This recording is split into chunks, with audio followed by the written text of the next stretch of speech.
Hi, everyone. Welcome to the Wellness Crusaders show. We have an amazing guest today. We But do. before we get started, we are going to get some of our little things out of the way. Patty's going to read the mission statement, and I'm going to Welcome, read everyone. Thank you, Jess. Thank you, Jess. Hello, Christina. Hello, Welcome, everyone. Patty and Jess. Thank you so much for having me on the show. We are very excited to have you on our show. This is we've been looking forward to this. So we have a lot to share, and we're just going to I'm going to read our mission statement and then a little bit of a waiver, and then we're going to open up the floor.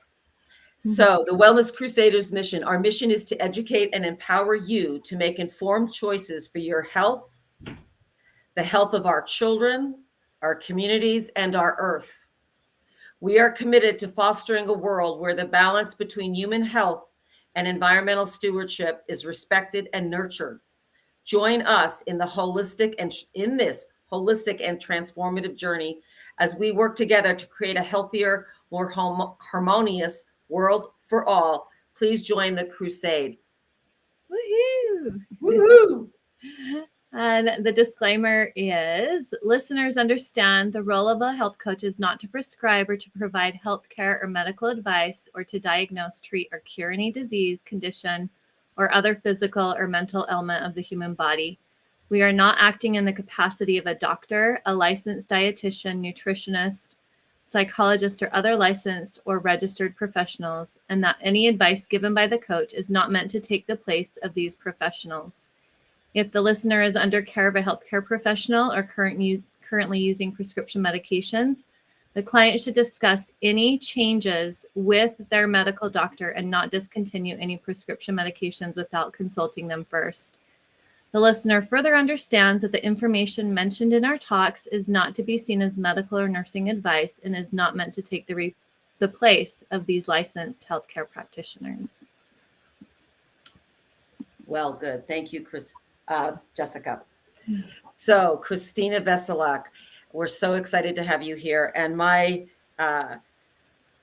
journey with you goes back a long time. I think I met you in 2007 at a conference I went to when I started learning about mental health, nutrition, and addiction in Sacramento. And I was like, I've got to get to know this woman. And then, of course, you and I have had a journey with the Alliance, and then the Academy started. And you are one of my dearest friends, but also one of my beloved mentors. So thank you for the work you're doing in our communities and in the world. Yay. So let me read a little bit more about Christina's background. This is from Christina. Quote, I'm about saving, transforming lives through my work as a mental health nutritionist by using and teaching the use of amino acid and nutrient therapy, which we'll talk about today. Christina Veselak is the founder and director of the Academy for Addiction and Mental Health Nutrition. We will have links. She has been a licensed psychotherapist for over 30 years and currently provides an online relapse prevention, coaching, and mental health nutrition to a wide variety of clients. Christina consults for supplement companies as well as IV detox programs and residential addiction treatment, helping them to integrate this life-saving nutritional approach into their programs. She is an experienced public speaker and has presented at conferences and trainings around the country. Christina is also a founding member of the former executive of the Alliance for Addiction Solutions, a nonprofit organization which promotes the use of nutritional and other natural modalities to support and repair the addicted brain. Christina is also committed to staying abreast of the rapid growing science of orthomolecular psychiatry, functional nutrition, and biochemistry for mental health, and is passionate about sharing her knowledge with both the general public and professionals in the field of addiction recovery and mental health treatment. Wow. And there you go. Patty. So thank you for joining us. And I would like to say that I am one of your teachers for the Academy, but I'm also a certified coach from the Academy, as well as Jessica and as well as Lori. So if any of you are interested in this life-changing training, we will have links to the Academy for Addiction and Mental Health Nutrition. You can go to aminoacidtherapy.com, and we will make sure all the links are on our page, our website as well. And provide Christina's links as well too. Wonderful. And we should add, Patty, that you are also one of the contributors to our nonprofit organization, Eating Protein Saves Lives, which we started just about 2 years ago to get this life-saving information out to the ordinary person. Yes. Thank you for that. Yes, that's another eatingproteinsaveslives.org. You can go to that. And these websites are chock full of information too. So please go and browse around and help yourself or a loved one or a client. So our topic today, there's a lot of topics, and I was like, okay, Christina, what should we talk about? Because there's so many things. Jess and I were like, well, what should we ever talk about? She could talk about so many things. But the thing you said, and I thought it was powerful, was the starving brain, feeding the starving brain. So can you just start out with that? Like what is a starving brain, and why is that so critical for everyone to hear about? So we hear about these starving children in Africa with the big distended tummies, and the starving people here and the starving people there. And most of us think in terms of food for the body and physical health and protein for your muscles and, to have vitality in life. But we never, ever talk about what the brain needs to function optimally. And it turns out that we have a lot of science going back, I don't know, probably even 100 years, that has identified and discovered exactly the nutrients that the brain needs to function optimally. And what happens in human beings when these nutrients are absent, they take healthy volunteers and they deprive them of vitamin D. And people become depressed and schizophrenic. Or they take healthy volunteers and they deprive them of the omega-3 fatty acids, and people become depressed and inflamed and slow and sluggish. And they take healthy volunteers and they deprive them of one or more of the all-important mood-mediating neurotransmitters, the chemicals in our brain which allow us to feel happy and relaxed and sleep or energized and give us get up and go and excitement and joy, or allow us to feel comforted and bonded and right? All of these wonderful states that we associate with emotional well-being are mediated through these neurotransmitters in the brain. But what is never, ever talked about, even though the science has been in for decades, is the nutrients that the brain needs to make these neurotransmitters and to transmit them adequately so that they can actually do the job that they were designed to do in the brain. And I believe this is a tragedy in both the mental health and the addiction treatment field, that nutrition has never, ever been part of the conversation. Wow. So that's so powerful. Everything that you just said is so powerful. We don't I wanted to jump back to what you said about the starving children too, and how their bodies are actually atrophying, right? The muscles are atrophying. And so when you said that, and I envisioned these poor children and what that looks like, I can only imagine what our brain looks like when it's not being fed the proper nutrients as well. Exactly. It probably, I'm not sure I've seen any science on it, but I suspect it's atrophying as well.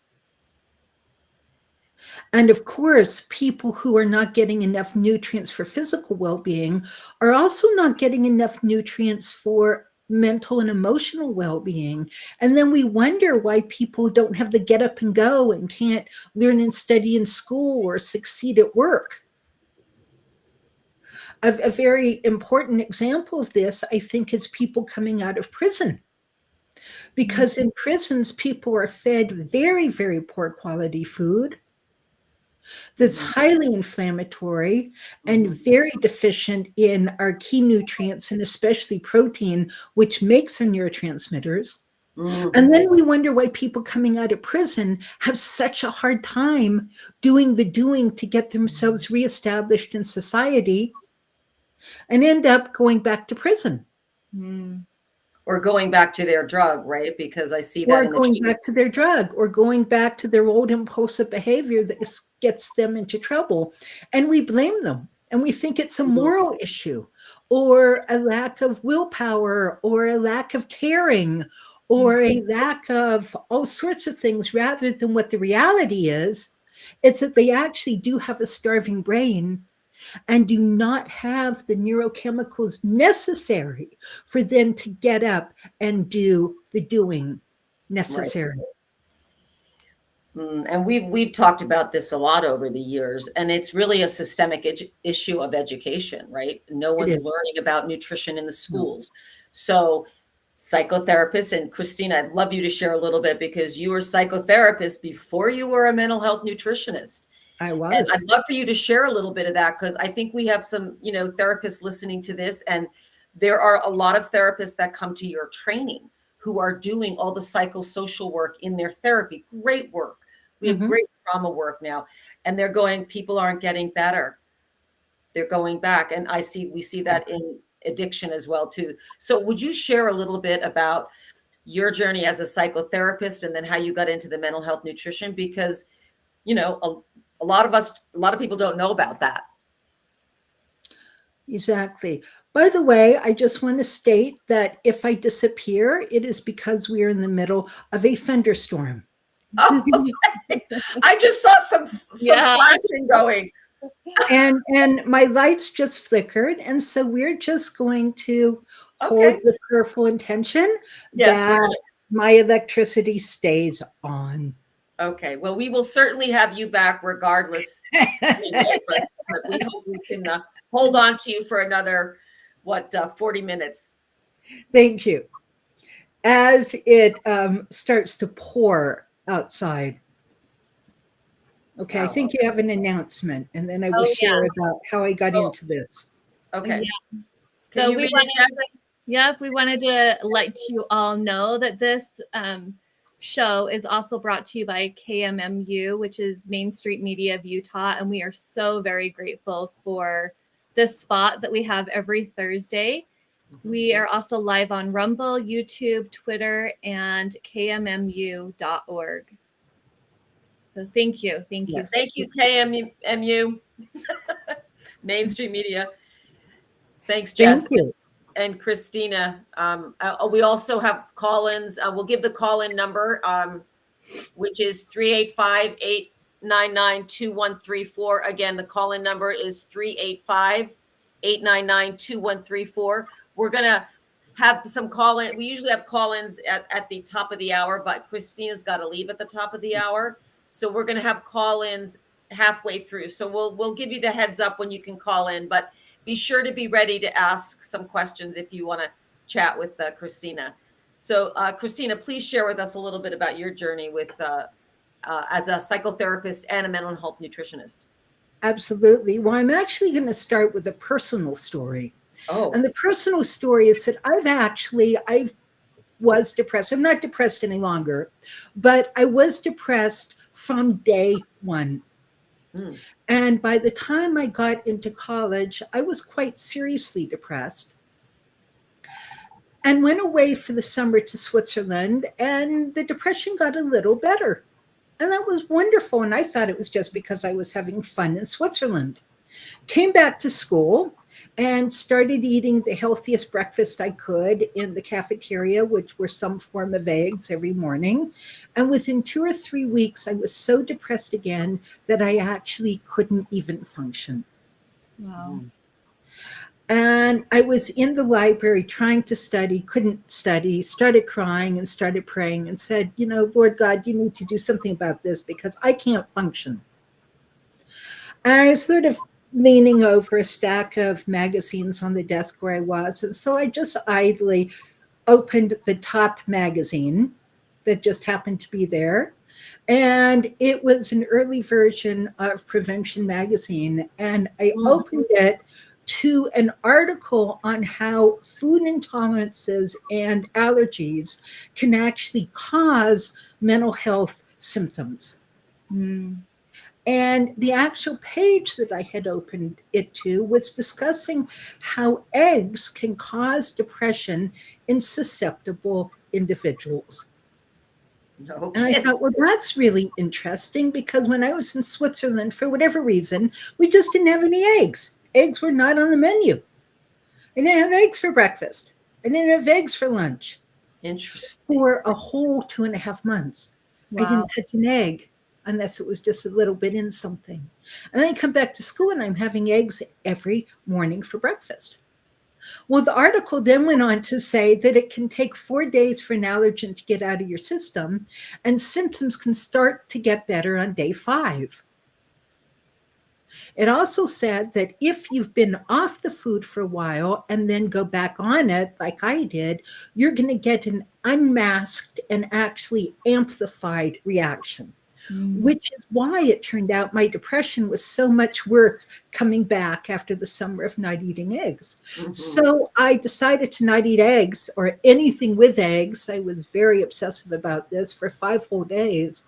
And on day 5, I was still depressed, but it was the depression of Switzerland. I could function. I could enjoy things. I Mm, could study. Wow. And that was my very first experience of mental health nutrition. mm, That there's actually foods we eat that can wreak havoc with our brains. For me, it happened to be eggs. It also mhm. turned out later that I was severely intolerant of corn, and corn actually ended up making me suicidal for a while. Wow. I remember going out to dinner with you once, and I was like, "You got to make sure there's no corn in this dish." We were at a Mexican restaurant, and I'm like, "No, no, no, we're talking about serious corn allergy." It was a very serious corn allergy, Yeah. and I don't have it anymore. And I'm no longer allergic to eggs anymore. Because I just did a lot of healing work and some energy medicine work as well, some acupuncture, so forth. But for a long time, I had to very carefully avoid everything. It turned out that there were 8 or 9 biochemical reasons for my depression and Mm. anxiety. And yes, I had PTSD, I had trauma, I had all sorts of psychological and life challenges that I had to overcome. And that definitely played into it. But it wasn't until I addressed all 9 layers of the biochemical issues that I actually became free of all of it and started flourishing.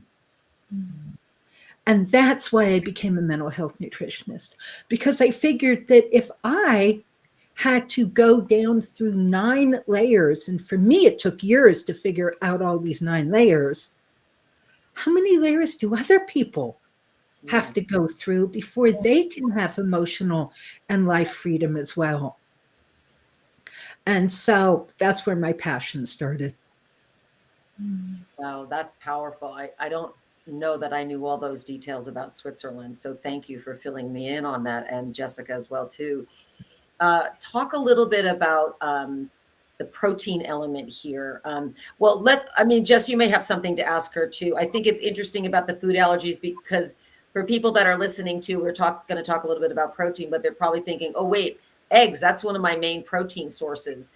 But what you said was you had it every day, right? Yeah. And your gut wasn't repaired. So you can go back to things, but when we repeatedly have the same things, That's right. your body creates a reaction to it. It certainly can. It certainly can. And Yeah. I, of course, discovered that the hard way. But back to protein and how I really integrated this into my work as a psychotherapist is I noticed that some of my clients who would come in to therapy and do really, really good work every once in a while would come in and would be bouncing off the walls or would be crying or would be hysterical or just would be unable to participate in the therapy hour. And I started asking two questions. Of the female clients, it was, when in your cycle are you? Do you happen to know when your period is starting? Because a lot of women can be, okay enough 3 weeks out of the month, and then the fourth month, it all falls apart. And we were not taught about this in therapy school. We weren't taught to ask our clients about hormonal issues. And in treatment programs, this is still not asked about or taught about. And it turns out that many women, for many women in early recovery and later recovery, the week or so before one's bleeding starts is the highest risk time of the month for cravings and relapse. Mm. Now, menopause also becomes one of the highest risk time in a woman's life for either relapsing back into an addictive or mental health disorder or starting a new one. But that's another story. So we'd ask women what time of the month they were or what their relationship was with menopause. But I also started asking, by the way, when was the last time you ate protein today? And it became very interesting because the people who were bouncing off the walls, especially those who didn't usually, but anyone who was, and I'm using bouncing off the walls kind of metaphorically, right? They would say, let's see, it's 2:00 in the afternoon. I had an egg at 7:00 in the morning.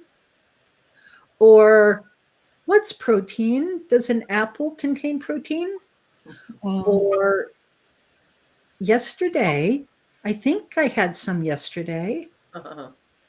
And I would say, okay, do you mind if I feed you? And so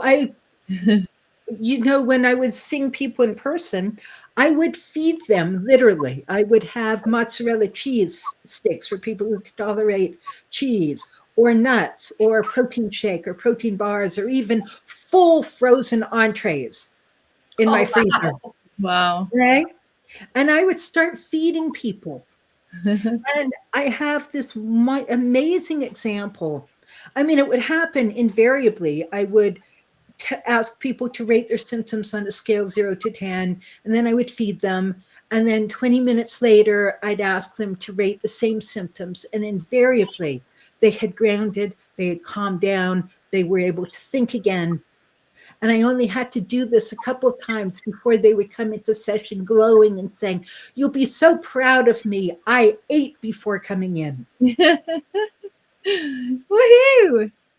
But I had this one gentleman who had a history of severe domestic violence. He'd actually gone to prison behind it.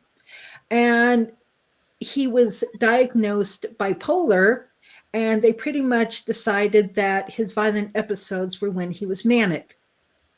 Well, he got out of prison. He came in to see me. He'd stopped drinking and he really wanted to put his life back together again. And for 4 months, all I could see was this teddy bear. He was the nicest, gentlest, most humble man I'd ever met. He took full responsibility for all his behavior. He was really compliant.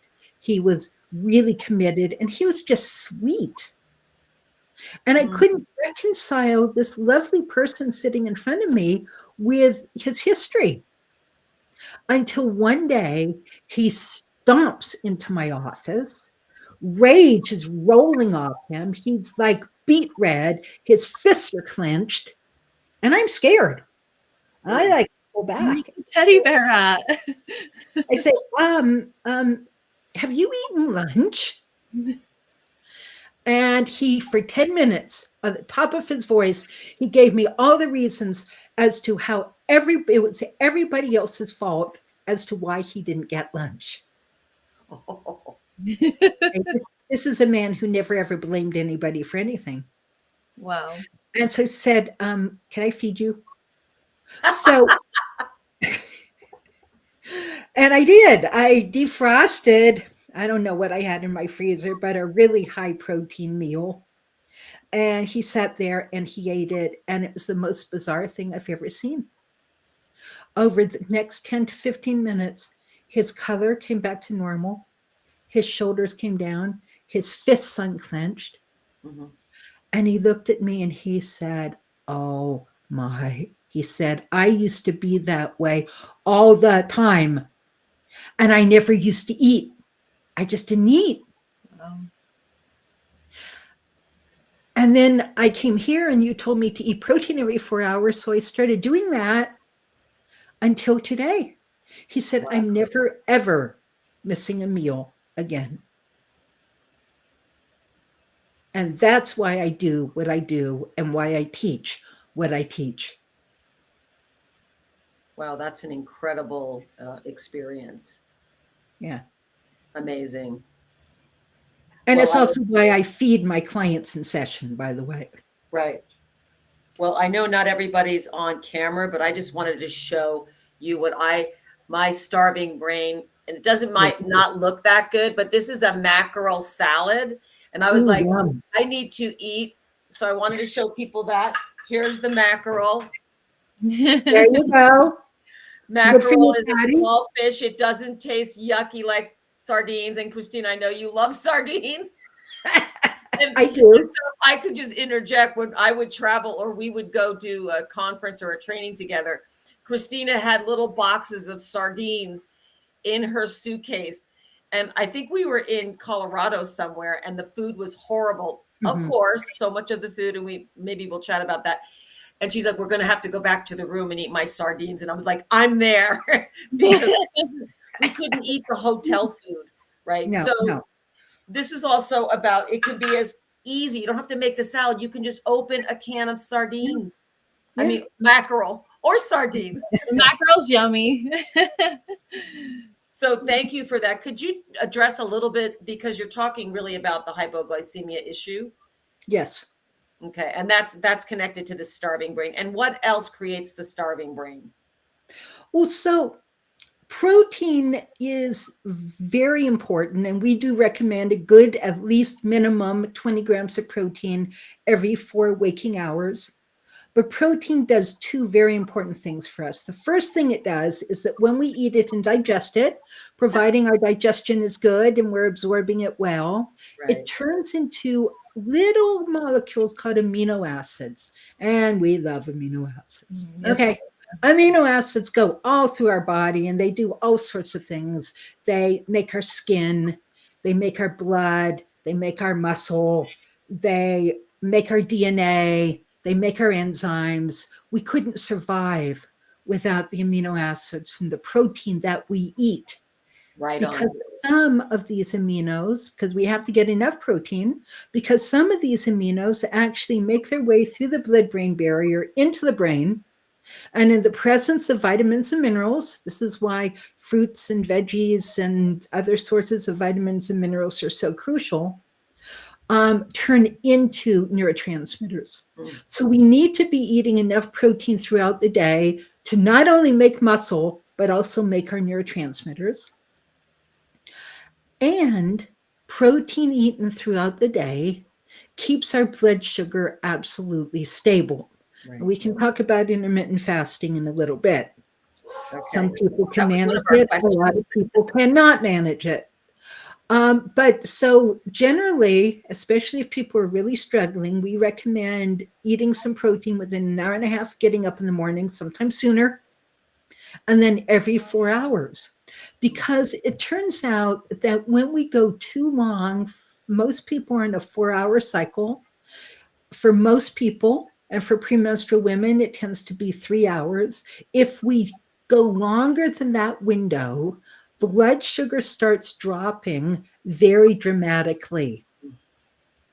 And when blood sugar drops too low or too fast, the brain says, oh no, this is dangerous. We need to do something. And the adrenals kick in and secrete adrenaline. And adrenaline just simply secretes or releases more stored sugar back into the bloodstream and brings our blood sugar level up to a reasonable level. This is great and can save people's lives. However, adrenaline is not so great for the brain. And what happens under the influence of adrenaline, or if we move into what's called the sympathetic nervous system or sympathetic arousal, is first of all, willpower, the ability to say no and the ability to remember why we want to say no to certain substances and behaviors, that goes out the window. Bye-bye. So does access to large part of our prefrontal cortex. Well, this matters because this is where our recovery skills are stored.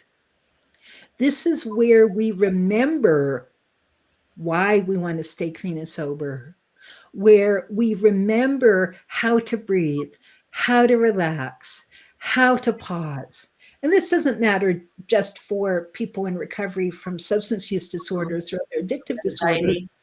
This matters for anxiety and depression and violence, as we saw with my gentleman.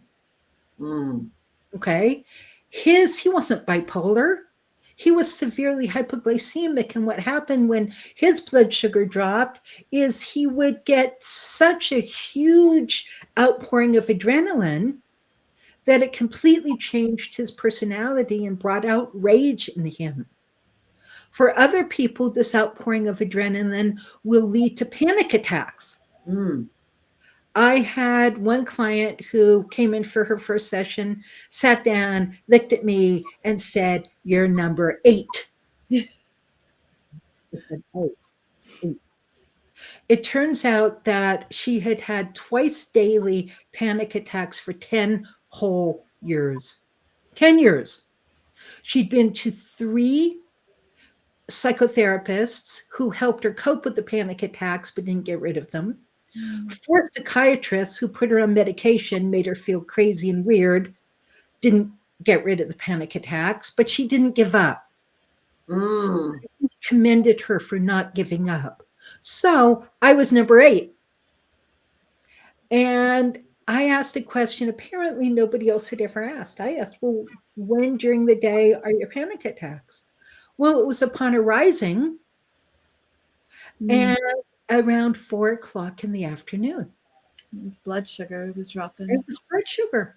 So I asked, well, what happens after you eat breakfast? Do you eat breakfast? She said, yeah, I eat breakfast. What happens to your panic attack when you eat breakfast? It goes away. Now, she had not connected the dots, so this was sort of a surprise to her when she recognized that. And I said, well, do you eat lunch or an afternoon snack? Oh, no, I never eat lunch, right? Like it was a pride thing. And I said, okay, so you get a panic attack at 4 o'clock. Do you eat dinner? She said, yeah, I tend to eat an early dinner. I'm hungry. So she eats around 5. No wonder she's hypoglycemic when she wakes up in the morning. And I said, well, what happens to your afternoon panic attack when you eat dinner? Oh, it goes away too. So I told her what I wanted her to do. We made an appointment for the following week. She calls me 4 or 5 days later and cancels the appointment and says, thank you so much. I have not had 1 panic attack since I walked out of your office for the first time in 10 years. Wow. Woohoo. Now, I do have to say, I fed her in our session because it was about 3 o'clock in the afternoon. And so I gave her a protein shake so that she would not have her 4 o'clock panic attack. In your office. In my office, exactly, or when she walked out of it, and she didn't. And this is why it is so vital to keep our blood sugar balanced. What happens to people in early recovery, and not so early recovery for that matter, is that blood sugar drops, adrenaline kicks in, the brain and body is destabilized by adrenaline. We can feel anxious or agitated or reactive or impulsive or shaky, right? Everybody responds differently to adrenaline, but we all respond badly to adrenaline unless we really, really need it. And People in recovery from addictive disorders tend to have a conditioned response to crave the drug or behavior of choice when out of balance, when destabilized. So right out of the bat, this adrenaline response can set off a craving. It's a conditioned response. So now you have a craving, and your willpower has gone out the window, and your recovery skills have gone out the window. And what do you do? Well, some people are grounded enough and in the habit of recovery behavior that they can get through. Other people just white knuckle it, and other people go out and use. And we've asked clients, and maybe, some of your listeners have had this experience too of, well, how come you didn't use your recovery skills? I know them. It's like, I don't know. I forgot. And then, well, when was the last time you ate protein prior to your craving or your slip? Yesterday? So this is why people don't remember to use their recovery skills. It's really they can't access them because this part of the brain is offline. And nobody knows this. This is why I've been asking. This is the difficult part, right? How do we get more people to understand you've got to have some protein, or you've got to take the time to make sure you have protein available, exactly, food available for you to eat, that it's not optional. It's not optional. Not optional.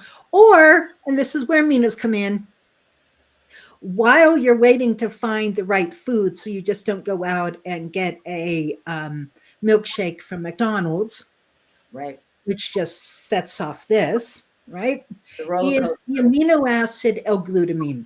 And the amino acid L-glutamine feeds the brain temporarily while you're looking for real food. And this is especially useful for people who are doing intermittent fasting and find that by the end of the fasting window, they are really irritable and really unstable and not okay. And once the eating window opens, they eat everything in sight. Okay, this is a sign that they really are hypoglycemic and probably don't have enough adrenal stability to manage intermittent fasting. Taking the L-glutamine in the morning will help people maintain calm until their eating window opens again. Right. Let's talk about that a little bit. Yeah, I wanted to talk more about that too. So I'm glad that you brought up.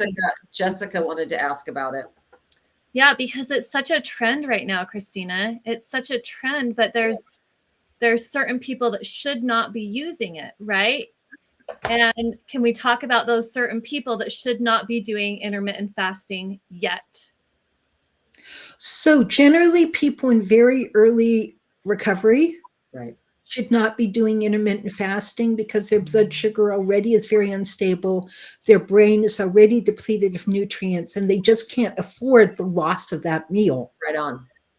The other thing with people in early recovery, and other people as well, is that if we've been under a lot of stress for a long time, our adrenal system is really shot. Well, our adrenal system is what manages stable blood sugar. And if we have a really weak or out of balanced adrenal system, then trying to go for much longer periods of time without food just doesn't work. And you're one of those people if by the end of your fasting window, you are a nervous wreck or not very nice person, and you're starving. So we ask people to wait and eat really healthy food. Stay away from the carbs. We do want to reset people's metabolism. We do want to help them manage energy sources more effectively, but not everybody needs to go either to intermittent fasting or keto to do that. Sometimes just by laying aside the simple carbs and eating real food every 3 to 4 hours throughout the day does the same thing. That's a great place for people to start. Yeah. And that's what we recommend. Um, Patty and I, but mostly Patty, developed for the Academy what we call our 5-star pro recovery diet. And it's not really a diet as much as a food philosophy and eating philosophy. And it starts with, which she can in a little bit talk about the 5 stars. We can talk about that when you leave. I'll talk about it with everybody. But the foundation is leaving aside your simple carbs and your sugar and eating that protein every 4 hours. Mm-hmm. Okay, Mm-hmm. announcement time. Mm-hmm. Yeah. Oh, it's my time now to announce. Your 5-star. Oh, the 5-star pro recovery diet. Yes. Well, you can. I was just wondering if we needed to announce that. Oh, I guess that was old. Okay, you're good. No, I'll talk about it after, but I'd love to talk about that because we've talked about the food before too. But while we still have you here, it's our precious Christina is leaving in less than 20 minutes. So we do want people, if they want to ask any questions, to call in the number while they can still talk to Christina. Jess and I will be staying on, and we will be having Christina back in May. And talking more about the amino acid therapy that the Academy offers training in. And that is so powerful for people to heal with mental health conditions and addiction. And yes, we're talking about the food, eating protein, but connecting with someone as well who was a trained coach from the Academy on how to use amino acid therapy and nutrient therapy to upregulate those neurotransmitters while they're getting their meals planned. Is absolutely profound. And I want to make sure people get that information as well too. So I want to make sure, can we get the call-in number up on the screen in case people want to call in? And while we're waiting, Christina, can you just talk a little bit about the aminos? I would love to talk about the aminos. Thank you. Because I know a lot of people are going, what about the aminos? Christina's, it's aminoacidtherapy.com. Okay. So share a little bit about that, and then we can have you back on in May. All right. So as I mentioned before, when we eat and digest our protein, it turns into amino acids, which are these little molecules that go everywhere, do various things. Some of them get into the brain, and our 4 mood-mediating neurotransmitter systems. We have the catecholamines, which includes dopamine and adrenaline. We've got serotonin, we've got the endorphins, and we have GABA. Now, these all have precursors from the food we eat, and specifically from the protein. So serotonin has 2 amino acids, L-tryptophan and 5-HTP. L-tryptophan is found in most of the protein foods we eat. And then 5-HTP was found in a South African herb called griffonia. And so it is the source. So tryptophan turns into 5-HTP, turns into serotonin, turns into melatonin. It turns out that we can take a free-form purified amino acid, a little powder in a little capsule, and within 20 minutes, it actually gets to the brain, and the brain will make more neurotransmitter in 20 minutes, thus turning off symptoms. So symptoms, for instance, of low serotonin will include an anxious, agitated depression, or panic, or social anxiety, low self-esteem and self-attack, or perfectionism, or being really rigid and really nasty, right? They're all low serotonin. And we can take some 5-HTP, providing you're not on an SSRI, and those symptoms will significantly lessen once you get the right dose within 20 minutes. Right. So it helps in the moment, but then if you're taking it over time, it will also rebuild and upregulate your neurotransmitter systems, thus turning off cravings and maintaining positive mood over a period of time. So you don't have to take aminos forever unless you have a lot of genetic weirdness going on, just enough to get your neurotransmitters sort of upregulated and refilled. And then the food is supposed to help your brain maintain it itself. Right. So like low dopamine or low norepinephrine will have a slow, sluggish depression or flatness with no joy in life and no vitality and or ADHD and you can't focus on anything and you're bouncing from here to here to here. And taking tyrosine, which is found in the protein we eat, but sometimes not enough. Mm-hmm. Taking one or more capsules of tyrosine within 20 minutes will start rebuilding the catecholamine system and give you energy and get up and go and drive. Mm. And I kind of lived on that for a good 10 years. Yes, I don't need it anymore now most of the time. Right. Right. Well, that's like. Go ahead, Jess. I said that's one that I like. Right. I took, right. I took more this morning. Yeah. And so just for our listeners too, as we talk about these different aminos and everybody reacts differently. So we do personalized amino acid therapy. I do not do well with tyrosine. I never need tyrosine, but I certainly do need tryptophan, which is another serotonin uptake for tryptophan. Did I say that already? But anyway, so just so everybody knows that we're not giving out any prescriptions here, but when we do another talk on aminos, we're going to get into it more because it is so profound and healing for people to rebuild their neurotransmitters. And talk a little bit about GABA, because that's a big one for folks too. That's right. A lot of people are GABA deficient. And what GABA does is it's our primary inhibitory neurotransmitter. It calms us down. It allows our muscles to relax. It actually also is part of our buffer system that keeps stimulus from overwhelming us or keeps us from being rattled by bright lights or loud sounds or scratchy clothes.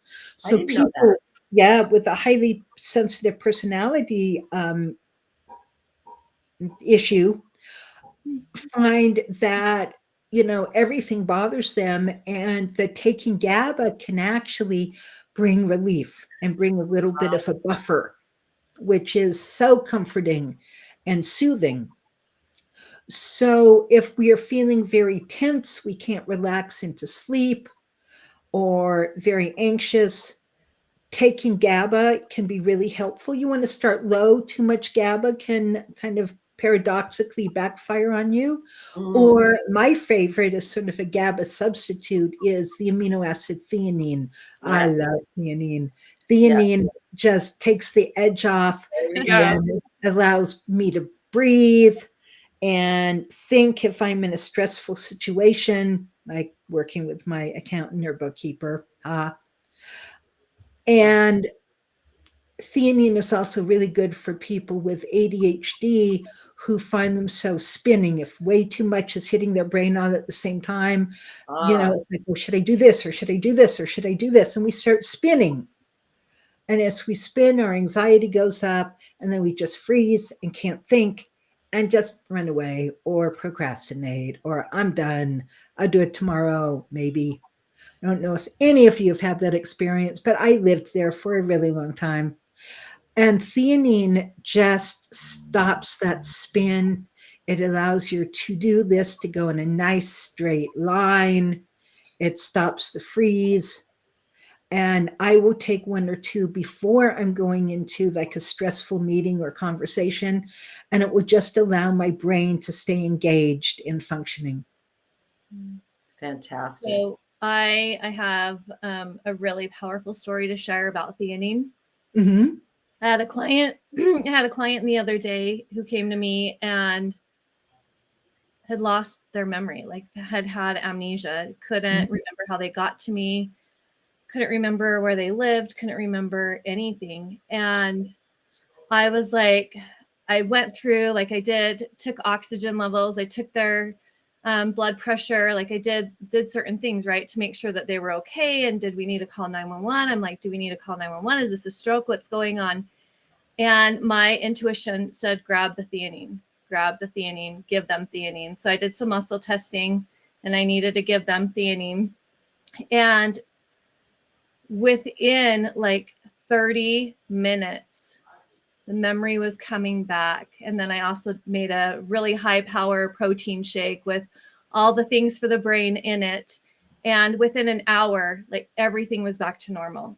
They were completely back to normal. Things had settled down. They knew who they were. They knew where they lived. They could recall everything.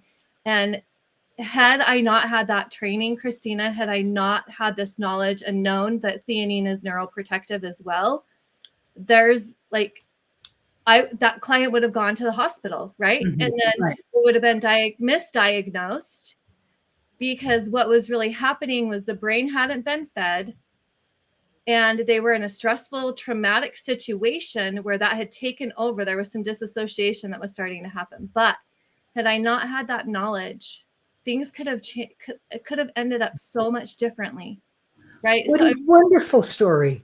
I'm so grateful for that knowledge that I've been taught because of you, and like, this is information that has to get out there. More people need to know about this. Right. But it was so powerful to watch that transformation take place in front of my eyes. In your office. That's amazing. I think that's a wonderful, wonderful story. So it is. When she told me, I was like, you have to share that on the show with Christina when she comes on.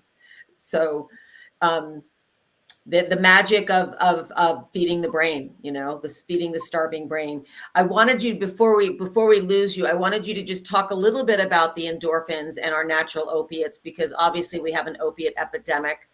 And if you can talk a little bit about the endorphins and how powerful those neurotransmitters are, and how misguided they can be too, because it's so much about love and grief. And since we have a lot of grief that's been happening and fear in our world right now, can you just talk a little bit about that? Absolutely. In fact, I just put together a really in-depth PowerPoint presentation on the endorphins and opioid addiction, withdrawal, and then relapse prevention that I'm giving at the Southwest Herbal Medicine Conference at the end of the month. Wow. So if any of you are really interested in that, you can either come to the conference, or when they sell the recordings, you may be able to access it then. It's a really, really in-depth presentation. Wonderful. So the endorphins are one of our 4 big mood-mediating neurotransmitter systems that regulate pain awareness, both emotional pain and physical pain, but also help regulate our ability to feel comfort, feel attached and bonded, and give and receive love. So it sort of runs with the hormone oxytocin, but it's its own thing. And it requires a very high protein diet for the brain to have it available robustly. Exactly. Very often people will come in with very low endorphins, but once they start eating a high protein diet over a period of weeks, the endorphin system rebuilds itself, which is really wonderful. Because it has a lot of amino acids as part of its structure, we can't just take one the way we can with the other with the other neurotransmitters. However, in the 1970s, a researcher in the University of Chicago Medical Hospital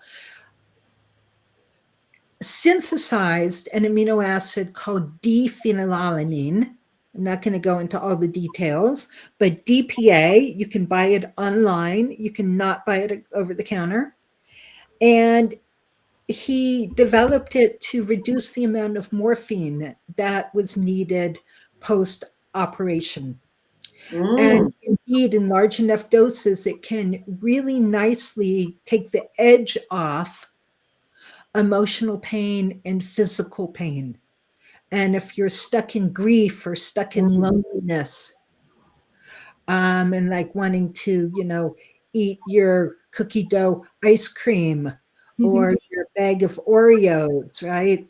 Or, go out and find your next love before you've finished mourning your last love. It can be really, really useful.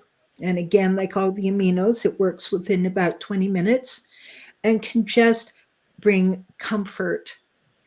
Now, people become addicted to opioid drugs, and the opioids fire both the endorphins and the catecholamines and dopamine. So both systems become depleted with long-term opioid use. And this is one of the reasons why withdrawal is so incredibly difficult when people are coming off, heroin or oxycodone or even Suboxone and methadone. And we found that using the dephenylalanine can, along with other herbal and nutrient support, can make this withdrawal process off opiates much more bearable, much easier, and much shorter. Mm-hmm.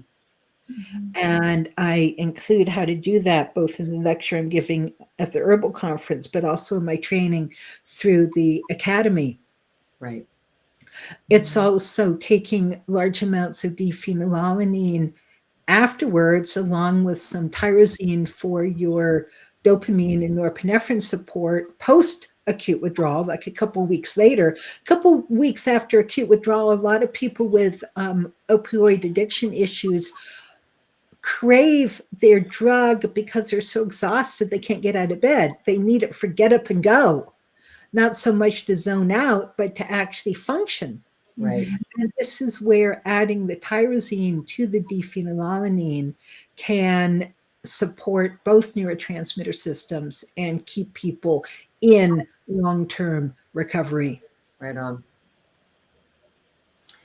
Thank you for that one. That's a big one. And I just wanted to share that when my sister was passing away, she passed away from cancer.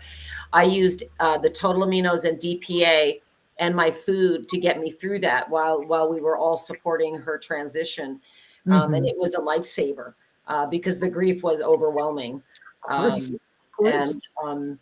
And I used it for some other losses too. So I just wanted to put that in there for people dealing with grief and it feels overwhelming and you don't want to eat.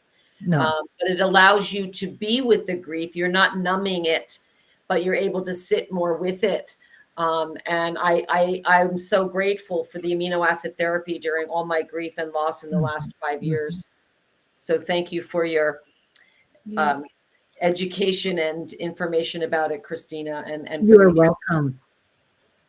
Yeah, and I've used DPA too. I mean, I've got it sitting right here. It's just it was such a godsend for me last year with the loss of my mom and the loss of a baby and it just, and friends to suicide who I wish had this information. It just, I mean, these seriously are saving lives. Like this information is saving lives. What the knowledge that you have is saving lives. And I have had so many people.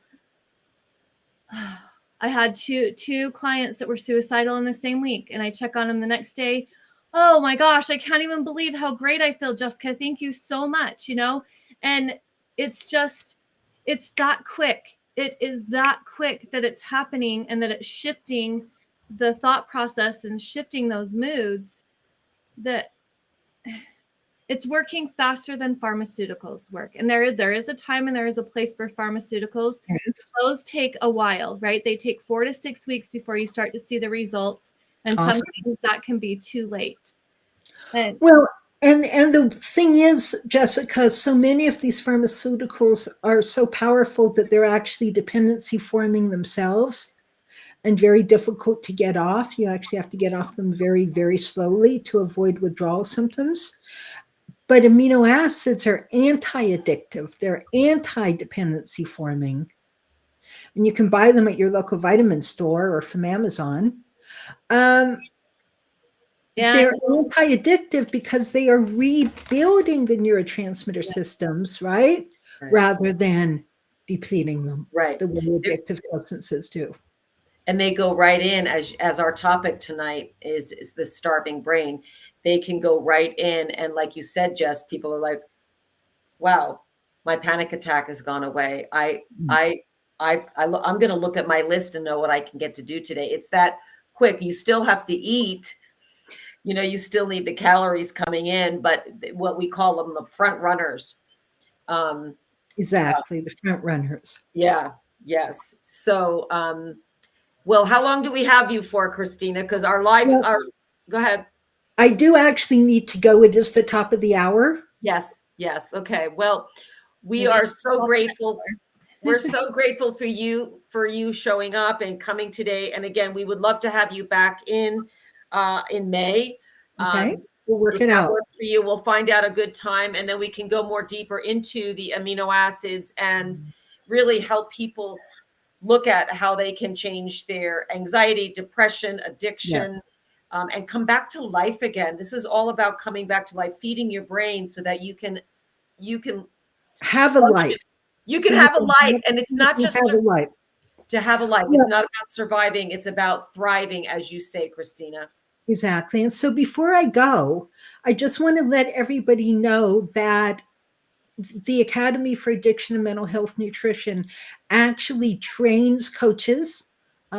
Patty and Jessica and others are listed on our website. The website is www.aminoacidtherapy.com. Really easy to remember, aminoacidtherapy.com. We have a scientific resource library with all the references on there. We have a little bookstore. You can buy some supplements, and you can find a coach if you want some support for yourself, because I am not currently taking on new clients. And then if you want to support the effort of getting this amazing information out into the world, or getting more information for yourself, please check out the website eatingproteinsaveslives.org and learn more. Right. Thank you so much for having me. Thank Thank you, you so much. Christina. Blessings to you and your work. Thank you again. Much love. Bye bye. Bye-bye.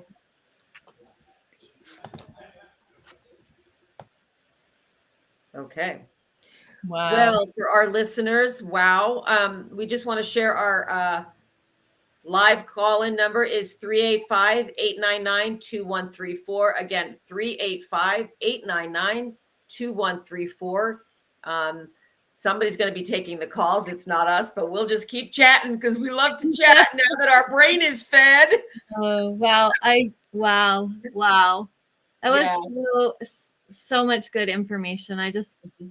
Wow. Yeah. I wrote down something because I want to jump back to what she said in the very, very beginning about, so she was talking about the people that are coming out of the prison system, right? And that their brain is hungry, that their brain is starving, that it's not being fed.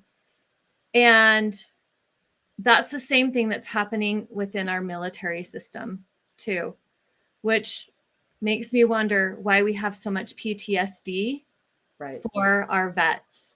Yes. Because I know that when my son was in the military, I know those meals that they were eating. And I know when I was working with some of the sailors, what they were being fed, because I was trying to say, okay, don't eat this. You need to eat this. You need to eat that, da, da, da, da, da. But they can't. They are limited to what is being provided, especially the sailors who are out on a ship. Yes. So, I mean, if they're not being fed, their brains are more susceptible to having trauma, to having the PTSD, to not being able to function, to coming out and being angry, and Yeah. just yeah.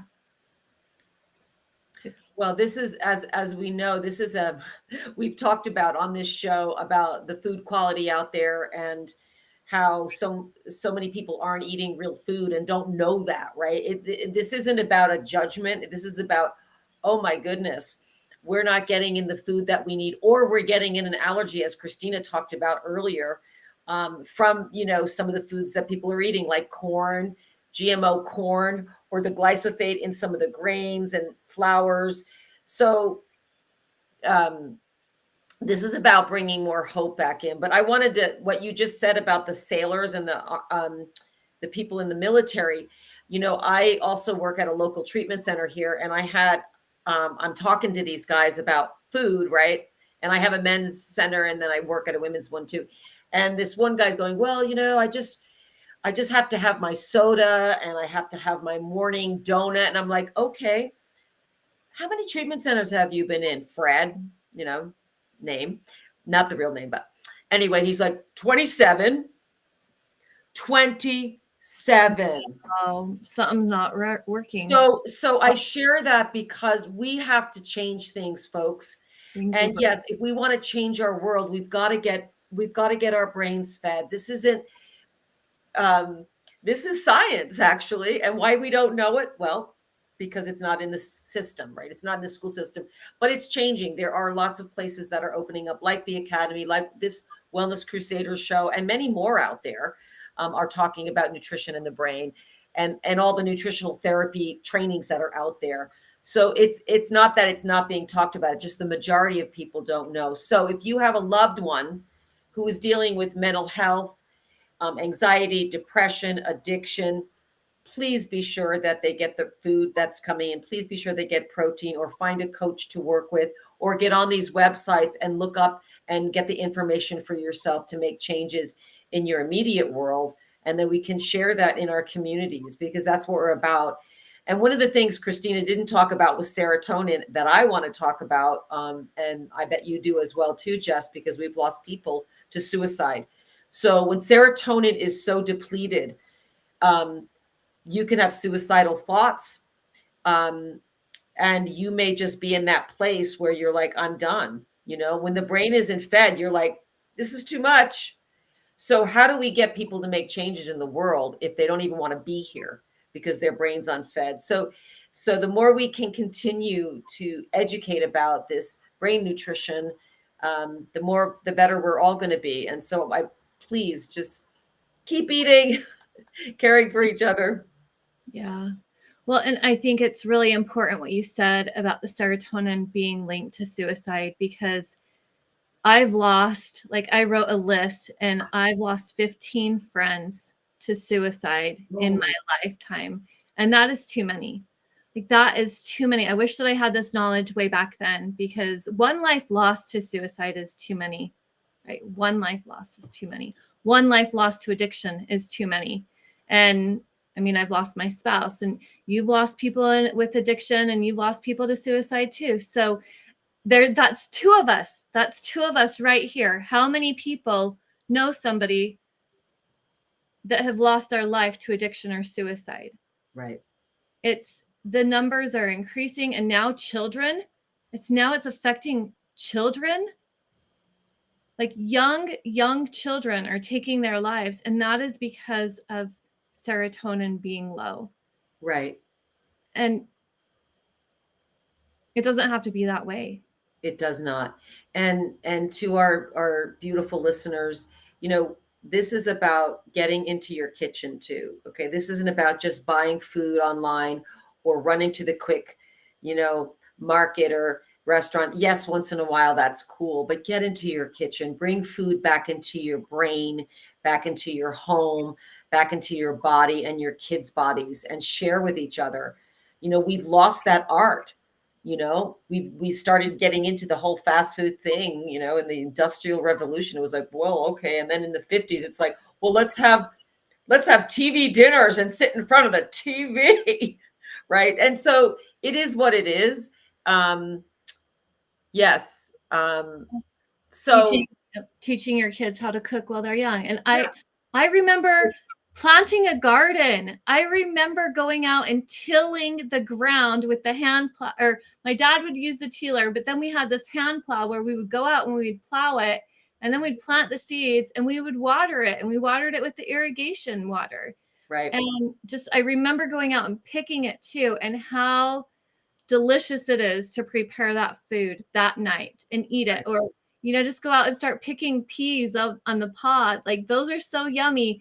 And my mom loved tomatoes so much that she would find all the farmers that, like, it was time to go pick the tomatoes.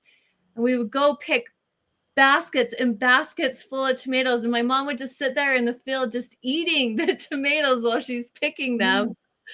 And you can pick them when they're green and wrap them in newspaper, and like they will ripen over time. So you don't have to just get the ripe ones, you can pick them. Mhm. But yeah, it's bringing back, I like what you said about the art. Like the art of it is Right. making it look beautiful. And Patty, you are so good at displaying food in such an artistic way that it just makes you hungry. You just start salivating when you're looking at it. All the rainbow of colors, right? The eating the rainbow. Right. Yes.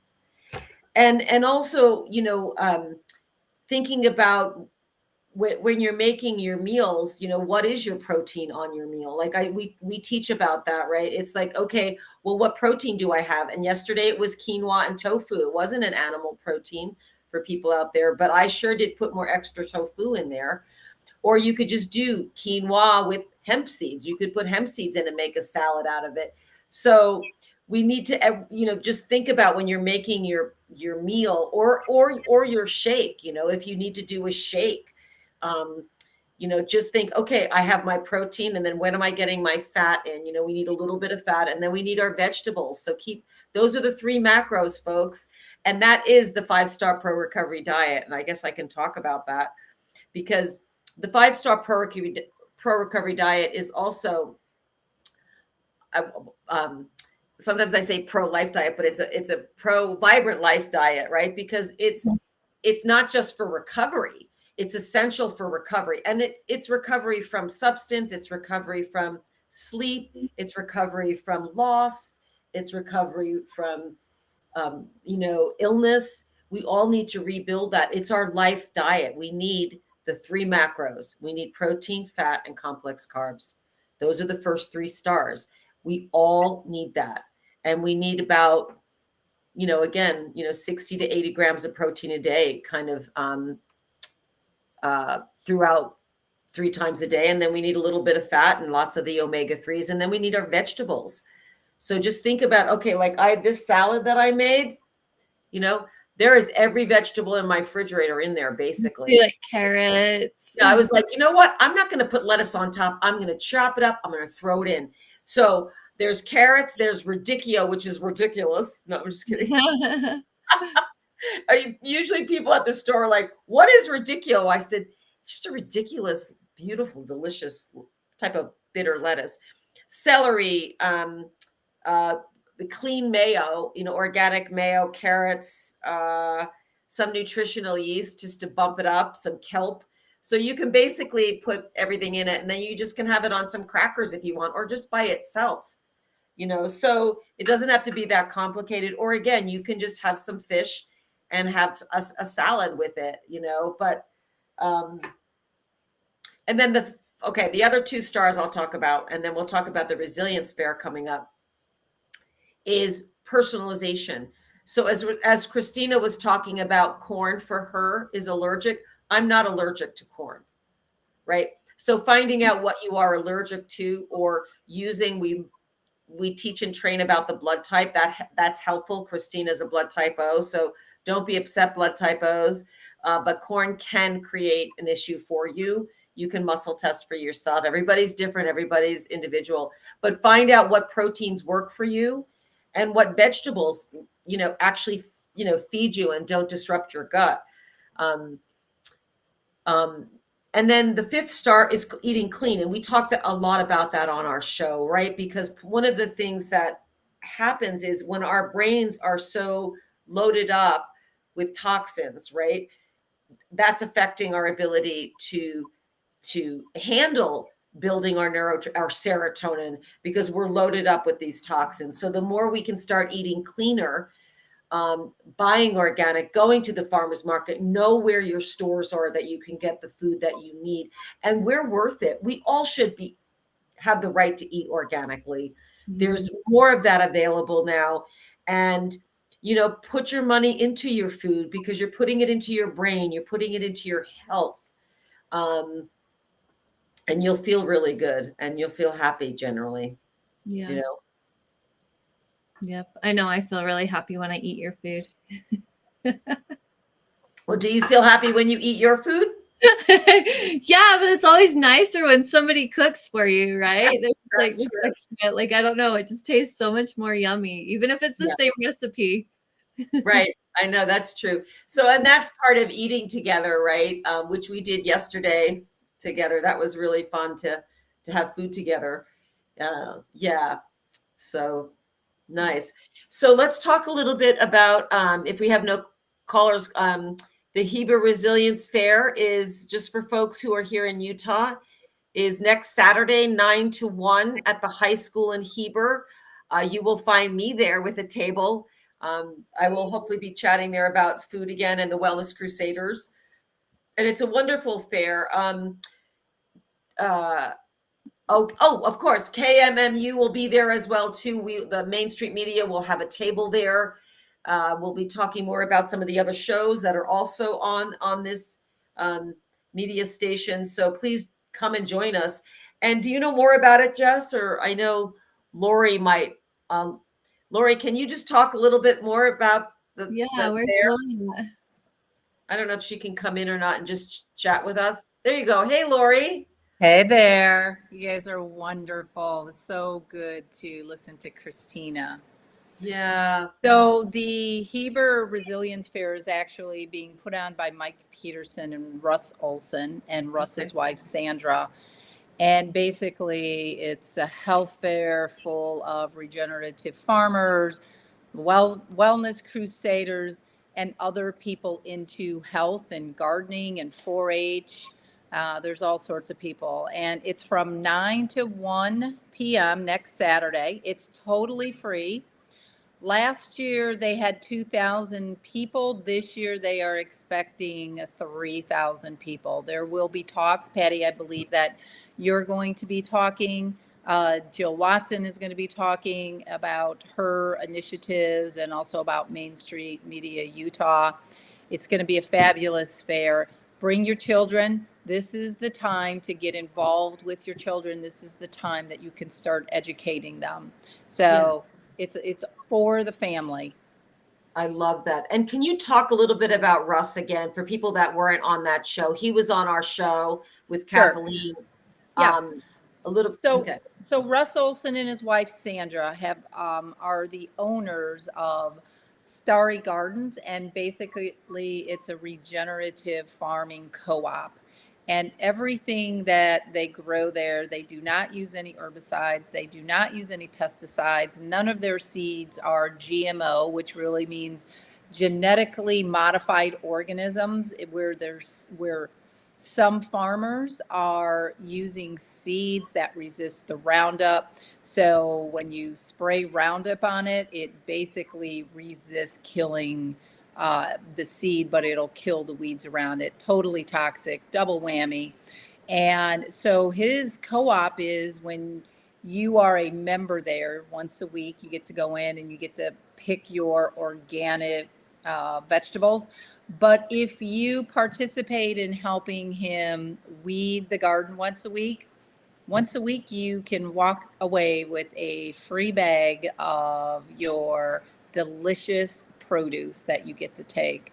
So they're wonderful That's people. awesome. And Yummy. Mike Peterson is going to be there. He's going to talk about building his gardens and his sunrooms. He'll be talking about that. There'll be a ton of people there. It's a wonderful event.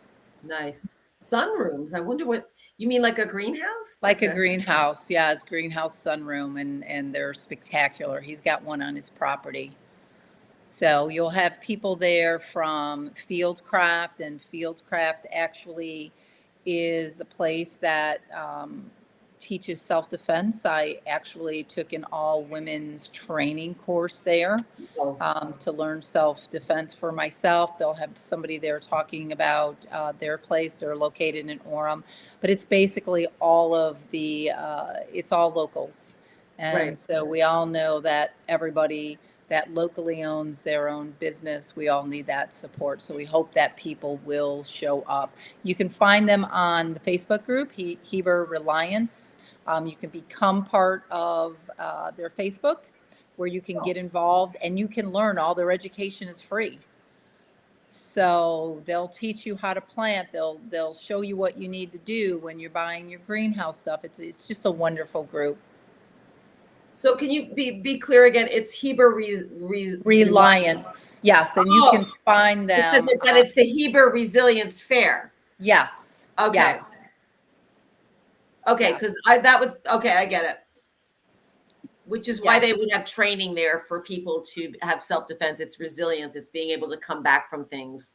Right. And last week they had somebody that was teaching the group how to do lymphatic massages for their children, because we all know that people are eating these toxins, and when they get stagnant and they get caught in the lymph nodes, or a kid gets sick, you want to be able to move those toxins out of the lymph nodes. So they did a class on lymphatic massage, and it was totally free and open to the public. Nice. Amazing. Jessica, you do lymphatic stuff too. Yeah, I teach a little bit of it, but it's such an amazing, wonderful system. So it runs this direction instead of this direction. So our circulation runs this direction. So it's very important that we're moving that fluid and that we're walking and we're stimulating it, and that our lymph nodes are clear. The termini, like we have different termini points throughout our body. And when they get blocked, we're not draining. The fluid's not draining. And the lymphatic system is what carries the toxins out of our body. So if it's not draining, it's just sitting there causing more inflammation. That's when we become swollen. That's when edema happens. You'll notice like the little lines around your socks on your ankles. And that means it's time to move, to move that fluid. I see some on my ankle right now. Sitting long periods of time. Yeah, lack of movement. Yeah. No, I love the lymphatic. And we were in the hot springs yesterday, and we were bouncing. So any of you that have trampolines, one of the best things you could do for yourself and your kids is to jump up and down on the trampoline, move the lymphatic system. I jump on my bed. Well, okay. Well, I love that. That's good for you. You have a strong bed. You're a strong woman, Jess. You know what? I just want to throw out there too for the listeners, if they're coming in late. So the Wellness Crusaders, basically you can find us, you can send in an email at info@thewellnesscrusaders. Both Patty and Jessica both have consulting businesses. And I know that you heard a lot about amino acids. I am also a coach just like Jessica and Patty, but you can send them an email. So if you're looking for support and something triggered you to say, I want to learn more about 5-HTP. I love 5-HTP personally. I love GABA personally. Yes. So if you're looking for someone, these two women are your go-to, because there is no one in the state of Utah that knows more than these two. And so go ahead and send in an email, and they would be happy to help you get started with all this. You cannot do it alone. I'm just saying you need the support group. That's why we want you to join our crusade. Mm-hmm. Mm-hmm. Well, I think there is one other person that knows more than us, and it's you, Lori, because you know a lot. That's Lori. We're all learning together. I mean, we are learning together. In the state of Utah, we need people to come together. I mean, the three of us have these conversations all the time where suicide is at an all-time high. What if a parent knew that they could go down even to their local natural grocery store and buy an amino acid supplement that could help the emotional brain? What if a parent knew that they weren't feeding their kid protein and they could help prevent a suicide? We just don't know, but we are the team that can talk about that. And food is poison, and it comes home and it's in our pantry, and most parents don't know about it. So don't be hard on yourself because you don't know. Get on your computer, send us an email. You can always call in to our call-in number. And well, yeah, you know what? I had a busy signal too as well. Okay. So let me ask. Yeah, we might have some glitches in the call-ins. So if you're not getting through to us, please send us an email. Facebook. Jessica created our Facebook group. You can get in touch with us that way. And Yeah. that's where you join the crusade. Be part of it. Join the crusade. Right. Spread it to your neighbor who may have a struggling kid or a struggling older adult child. Spread the word, because our information on these talks are totally free. And if you want to take it one step further, you've got Patty and you've got Jessica out there that can help you. Mm-hmm. Yes. And that's what we're here to do.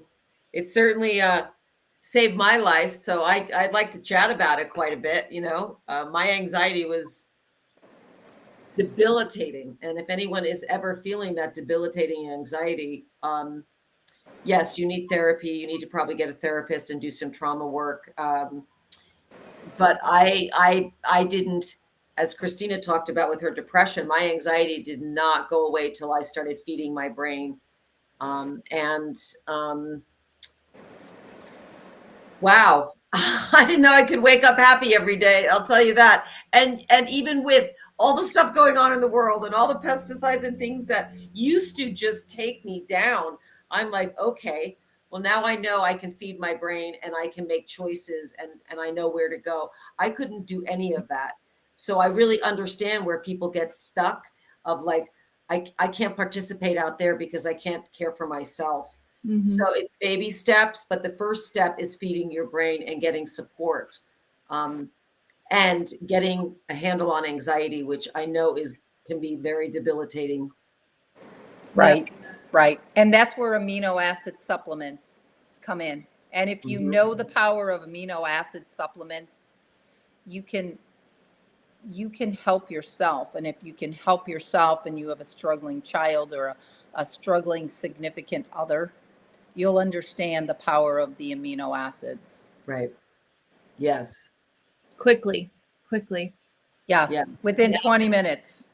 Yeah. Mm-hmm. Yep. I took a little bit before the show. This is the True Calm formula. And this has a little bit of GABA. It has some taurine. It doesn't have theanine in it, but I would have taken theanine if I had theanine. But part of the reason I took this was because I couldn't get into the show earlier. And I was like, let me in. I felt like I couldn't get in, and you guys were on the. They're called life stressors. I mean, it happens to all of us. Jessica was on a call a month ago where, I had the same thing. I was kind of struggling to get everything up, and I could feel myself like breathing heavy. And I just had to remember to calm myself, mostly by doing birthday candles that Jessica taught me. But it's really the power of really understanding. And if you can learn, we are the team that can teach you. Right. And I love that you talked about the candles, Lori, and the breath, because these are tools, right?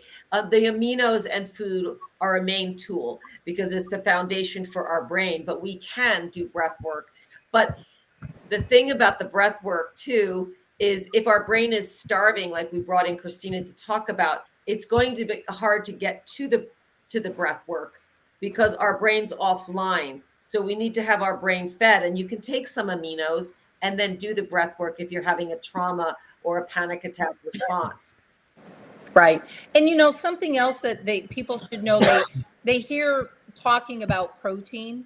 Yeah. Even if you're a vegan, there are really good ways to get amino acids through supplements, exactly. So you don't necessarily have to eat meat. We're going to drop you in as soon as Okay, here we go. Have a little Okay, we're going to be quiet. We have a caller. Hi, guys. Hi there. Yes, you have a caller. I believe it's Tina calling. Tina, why don't you go ahead? Tina. Oh, isn't she still talking? No, you're clear. Go ahead. Oh, hi. Hi, Gina. This is Jean. Hi, I was actually just calling to make sure that your call-in number worked. You're live. You're live, Gina. So if you have a question for us, we'd love to chat with you.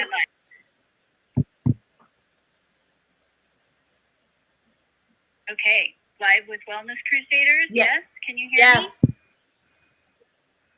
Okay. All right. Hi. This is Gina, and I just, for one, want to say, Patty, that you have changed my life. Patty's helped me a lot. I had a surgery in November, and she got me through it. First of all, just by being such a fun, wonderful, kind person, and then really letting me know what amino acids I needed to take through my detoxing from the meds. And I got to be with Patty and Jessica a couple of weeks ago, and we ate meals together and just were together. And so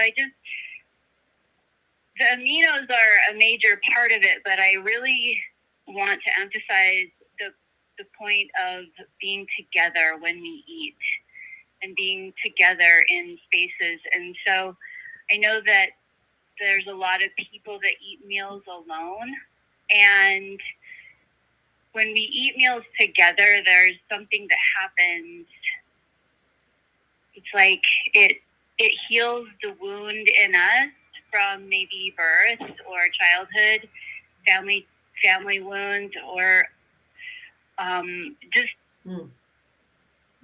really feels like it does something else to the cells along with the aminos and the protein. So also, Patty and I had just been talking about last week about the system and how broken our system is. And I am just super grateful for this talk today, because the work that you're doing really gives me hope that we can break through the system. And I know that it's been a hard road. I watched Patty, I watched you over the last 10, 14 years, and it has been 10 years or 14, I don't know, but many years. And I thank you for all of the hard work that you've done to get to this point and to get this information out there. So thank you. I love you. Oh, thank you so much, Gina. We love you. Thank you, Gina. Love you. Thanks, Gina. Thanks for calling in. Oh, I think we have another caller. Do we have another caller, Dwayne? Coming right up. Okay. Hold on just a second. Thank you. I'll drop her in. Thanks, Thank Dwayne. you, Dwayne. Our lovely DJ for today. DJ Dwayne. And I wanted to just comment. Is this Terry? Oh, I gotta be quiet. Hi, caller. Okay, guys, I have Terry. Go ahead, Terry. Hi. Hello. Hello. Hello. I just wanted to. I just called in because I wanted to just stress the importance of what can be done with amino acid therapy, and it's also very important to find a professional to help you with it, because it's kind of complicated, and it's not really something you can find your way through on your own. But I suffered from long-term depression and that kind of flatness, gray, just lack of any kind of emotional involvement or sense of joy for years, and until I found a professional that could help me and show me introduced me to amino acids and literally changed my life. It is so great to feel happy and passionate again. I just for the difference that this approach, this therapy can make. So that is. Yeah. Thank you. Wow. Thank you that's so much beautiful. for that share, Terry. All right. Wow. Well, I think that's a good one to maybe finish up on. Yeah, and that's the power of the aminos, which, again, I didn't know anything about aminos when I was a certified health coach, and when we're all certified health coaches, and now we're certified nutrition amino acid coaches. But I was really happy to find amino acid therapy for myself and realized, wow, oh my goodness, my brain has been starving for a very long time. And like Christina said, I think if we remember, she talked about using tyrosine because she needed tyrosine for a very long time. And she uses it occasionally now. The therapy, and if you, as Terry just mentioned, our caller, working with someone who knows what they're doing, and that's why we're trained in it, is really helpful. So I do have. I think Terry's got one. Terry's got Oh, one more question for you. Go sorry, ahead, Terry. Terry. Ask away. Yeah, I just kind of was wondering what I don't know if you mentioned it earlier, but what types of foods can you do? Can you bring into your diet that will boost serotonin for you? And these different amino acids. Is it just any type of protein, or does it kind of need to be specific types? Well, want me to take it? So when you're thinking of 5-HTP or tryptophan, which converts over to serotonin, think about back maybe when your parents or your grandparents would always talk about don't eat too much turkey because then you would be calm. So there is tryptophan in meats like turkey, which then would end up converting to serotonin. So I always view serotonin as a Dr. Raymond Brain certified health coach. I always view serotonin as the gear shifter. Yes. And if your gear shifter is stuck, you're not able to go from thought to thought. And then I'll give you just a quick example. Let's just say that maybe someone says something to you and you misconstrue it as a negative thought. And then your brain is stuck because it can't shift. Like, I can't believe that person said that to me. I can't believe that person said that to me.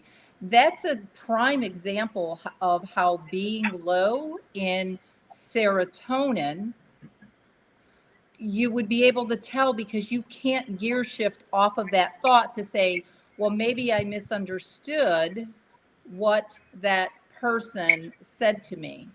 But I'm going to take it one step further, and it's not that I'm knocking conventional medicine, because I do believe that there are times that conventional medicine has to marry with the eastern side of herbs and amino acids.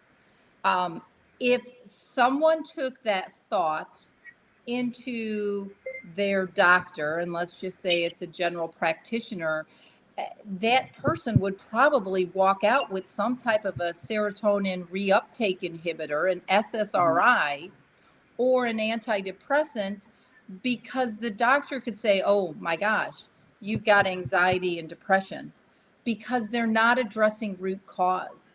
And addressing root cause is taking a look at the gut, taking a look at the brain, trying to find out how much protein foods you eat. And if the doctors would just take a time to talk with somebody to really get that, it doesn't have to be an hour, but if they would just start off at the gut and they could say, and I'll use your name because you called in as Terry, but Terry, how much protein foods do you eat? Are you eating red dyes? Are you eating foods that have chemicals in them, Roundup and 2,4-D, herbicides and pesticides, because our brains aren't able to process those chemicals. And if they get stuck, then guess what? Your brain is stuck. Right. And knowing those symptoms, if you feel sad, if somebody feels sad and alone all the time, maybe a GABA deficiency.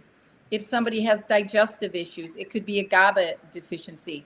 But if somebody has OCD type thoughts, or they can't seem to gear shift off a negative and overwhelming thought, that for sure is a sign of low serotonin. And that's where Jessica and Patty come in, in myself too, but that's where they would come in to be able to help you as holistic health coaches. And I hope that answers your question, Terry. I guess it does. Well, I just wanted to add to that, Lori. Thank you for that. And Terry, if you're still on, I love the gear shift, because that's the obsessive thoughts you can't seem to change out of it, right? So serotonin foods are, like Lori said, turkey, but it's also nut butters, which you could put hemp seeds on. It's fish. You could do protein shakes with some, adaptogen powders, beef. If you're complex carbs have, like quinoa. spinach, quinoa. Yep. Hemp seeds. It doesn't necessarily, you don't necessarily have to go back to a red meat or chicken if somebody is a vegan or a vegetarian. It's easier to get protein from eggs and chicken and fish, but it's not impossible to do it if somebody is a vegan out there listening to us. Are you a vegan, Terry? I am not. Okay. So then you would, but for those that are listening that are, if you are a vegan or vegetarian, you will have to work harder on your meal planning. We will just say that. So, but you can do it. Yeah. And how many grams, like for women, it's at least 20 grams per meal, right? Yes. For men, it's double that. Isn't it? I know. Half of your body weight in grams per day of protein? Yeah. Yes. And unless you're working out, like you're really super fit and you're like a bodybuilder, then you need a little bit more because your muscles need a little bit more. Well, yes. And thank you for that, both of you. But I also, if you're healing your brain, you probably need more too. If you're, whenever you're studying or you're giving a lecture, I've found that I am so hungry that my brain needs more protein. So the physical workout, but as Christina was talking about, our brain workout too, as we're repairing our brain, needs a little bit more as well too. So, well, and one of the things that we haven't mentioned at all in our show is how powerful they are for working with brain injuries as well, because I had a concussion, and that is where the amino acids were introduced into my life. And so it's not just mental health and PTSD and addiction, it's brain injuries as well. So it's healing the majority of brain problems. Absolutely, especially the protein and the omega-3s as well. I just want to make sure we answered Terry's question. I don't know if he's still on. Yes. Yeah. I also recall something Christina mentioned earlier when she was on, that when you're rebuilding the endorphin part of your brain, the neurotransmitters, that you might need to go on a really high protein diet to do that. I just wondered what that might look like. Yes, and that's because the molecule, the actual endorphin molecule, is a lot longer.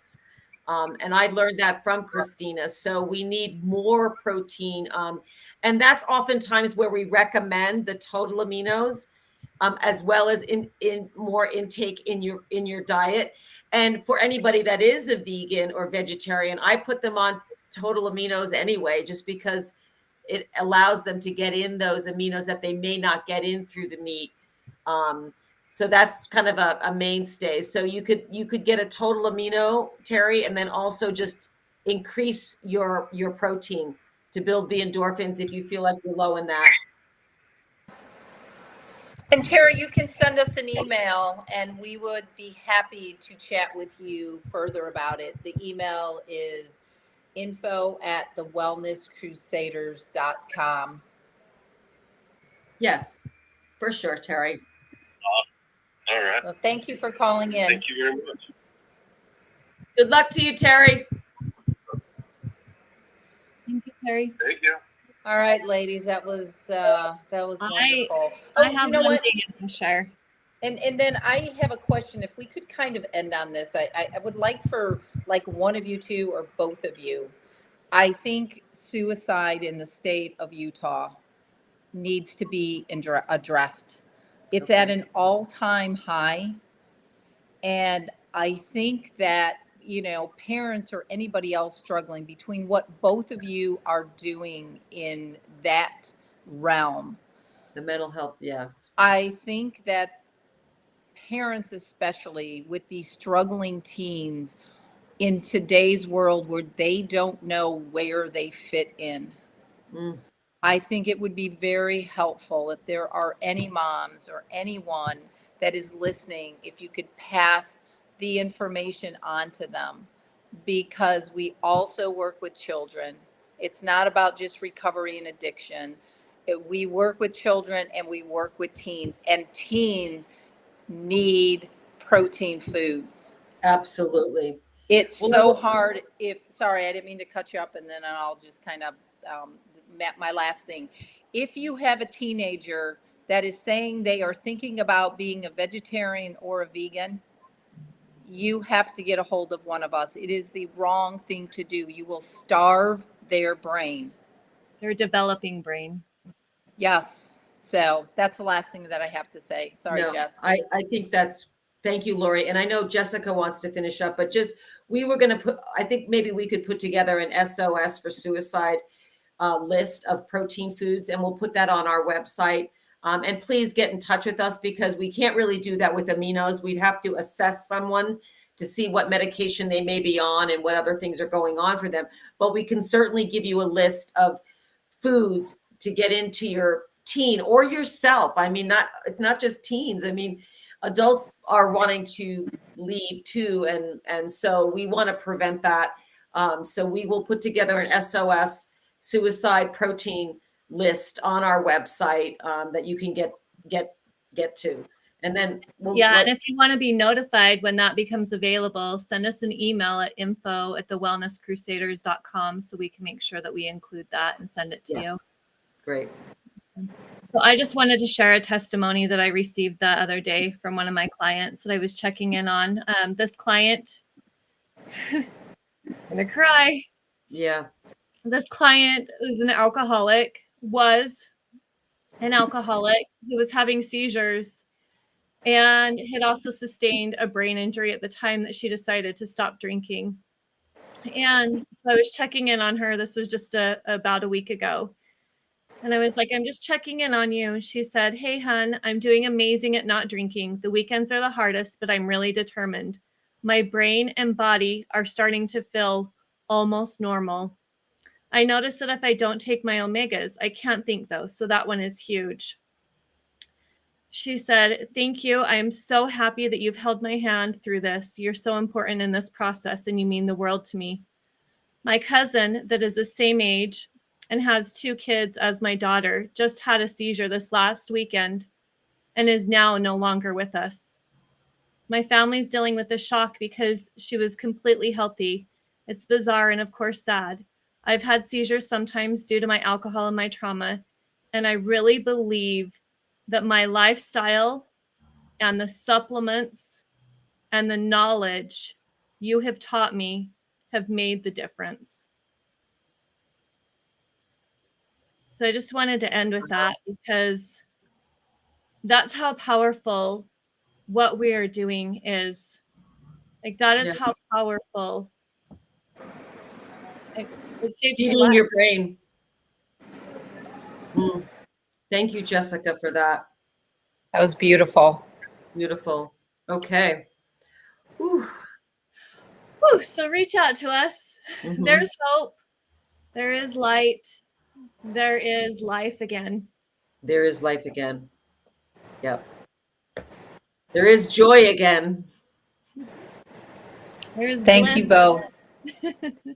Thank you too, Lori. We're Yeah. honored to be here to help our community. So thank you to all our listeners, and keep the faith and please eat. Yes. Thank you. Okay. Thank you, everyone. All Much right. love. Much love. Bye for now. Bye to everybody.